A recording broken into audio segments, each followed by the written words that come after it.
সবাইকে বলো শুভ দীপাবলি। বলো শুভ দীপাবলি। বলো।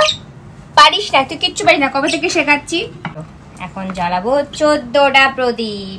আর এই যে প্রদীপগুলো কমপ্লিট হয়ে গেছে, সুন্দর করে কালার করে ডিজাইন করে। তুই না খুব মার খাবি। আর এটাও খুব সুন্দর হয়েছে, এটা জ্বালাবো কালকে।